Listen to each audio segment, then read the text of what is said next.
Comfort zone سے باہر نکلنے کے لیے آپ کو اپنے خوف سے بھاگنے کے بجائے اس سے مقابلہ کرنا ہوگا، اسے اپنے قابو میں کرنا ہوگا۔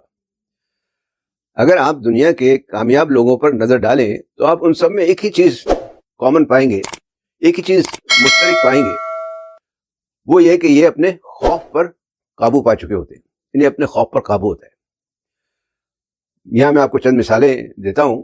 مثال کے طور پر آپ نے ایمیلیا ایئر ہارٹ کا نام شاید سنا ہو۔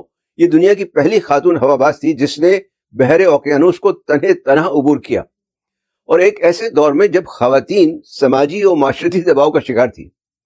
ایمیلیا نے ڈر کر بیٹھنے کے بجائے خوف کے سارے بت توڑ دیے اور آنے والی خواتین کے لیے ایک مثال قائم کر دی۔ اسی طرح ایلون مسک کا نام آپ نے سنا ہوگا، بہت مشہور آدمی ہے، ٹیسلا الیکٹرک کار بنانے والا۔ لوگ کہتے ہیں کہ یہ خوابوں کو حقیقت کا روپ دے دیتا ہے۔ یہ 6 دفعہ بینکرپٹ ہوا، 6 دفعہ دیوالیہ ہوا تھا۔ آج اس کا شمار دنیا کے امیر ترین لوگوں میں ہوتا ہے۔ اس نے ٹویٹر، جو اب ایکس کہلاتا ہے، 44 ارب ڈالر میں خریدا تھا، 44 بلین ڈالر میں خریدا تھا۔ اس کا اسپیس ایکس پروگرام مریخ پر انسانوں کو بسانے کے مشن پر کام کر رہا ہے۔ اگر یہ پہلی دفعہ دیوالیہ ہونے کے بعد خوف سے بیٹھ جاتا تو آج کوئی اس کا نام بھی نہیں جانتا، نہ یہ کہ 6 دفعہ دیوالیہ ہونے کے بعد دوبارہ سے اٹھا۔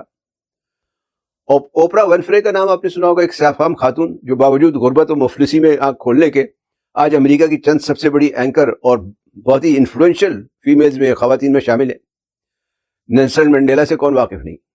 27 سال جیل میں رہنے کے بعد بھی یہ ڈرانی کسی خوف کا شکار نہیں ہوا، اس نے ہار نہیں مانی، اور آخر کار ساؤتھ افریقہ کا پہلا سیاہ فام پریزیڈنٹ بن کر دکھایا۔ مثالیں تو بہت ہیں، آپ بھی جانتے ہوں گے، آپ نے سنی بھی ہوں گی۔